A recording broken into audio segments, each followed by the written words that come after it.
Hi అండి, ఈరోజు చేపల పులుసు తయారు చేయడం ఎలాగో చూద్దాము. వాటికి కావాల్సిన పదార్థాలు: టమాటాలు 2 పెద్ద సైజు, చింతపండు చిన్న నిమ్మకాయ సైజు అంతా, ఉల్లిపాయ ముక్కలు 1 కప్పు, పెద్దవి 2 తీసుకోవాలి, కారం 3 స్పూన్లు, అల్లం వెల్లుల్లి పేస్ట్ 3 స్పూన్లు, పచ్చిమిర్చి 5 నిలువుగా చీల్చి పెట్టుకోవాలి, ధనియాల పొడి 1/2 స్పూన్, జీలకర్ర పొడి 1/2 స్పూన్, అలాగే ఫిష్ మసాలా కోసము ధనియాలు, జీలకర్ర, మెంతులు ఈ 3 కలిపి మసాలా చేసి పెట్టుకోవాలి.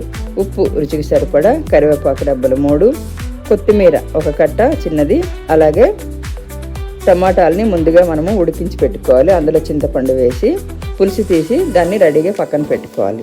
ఇప్పుడు ఒక మందపాటి కడాయి తీసుకొని మనం ముందు తీసి పెట్టుకున్న 150 గ్రాముల నూనెలో 100 గ్రాముల వరకు నూనె వేసుకొని ఉల్లిపాయ ముక్కలు బ్రైట్ గోల్డెన్ కలర్ వచ్చేంత వేసుకోవాలి. అందులోనే ఉప్పు, పసుపు, అల్లం వెల్లుల్లి పేస్ట్, పచ్చిమిర్చి ముక్కలు, కరివేపాకు, కారం, ధనియాల పొడి, గరం మసాలా, జీలకర్ర పొడి, మెంతులు ఇవన్నీ కలిపి కూడా మరొకసారి వేసుకొని వాటిని చింతపండు పులుసు వేసుకోవాలి. బాగా కలిపి పులుసు మరుగుతున్న టైంలోనే మనము మరొక ప్యాన్ తీసుకొని ఆ ప్యాన్లో ముందు మనం తీసి పెట్టుకున్న 150 గ్రాముల ముందు వేసుకున్నాము. అందులో 50 గ్రాములు మిగిలింది. ఆ 50 గ్రాములు కూడా వేరే ప్యాన్లో వేసుకొని ఈ చేప ముక్కల్ని లైట్గా వేయించి మరుగుతున్న పులుసులో వేసుకొని పులుసు గట్టిగా కాకుండా పలుచగా కాకుండా చూసుకొని చివర్లో కొత్తిమీర వేసుకొని స్టవ్ ఆఫ్ చేసుకోవాలి.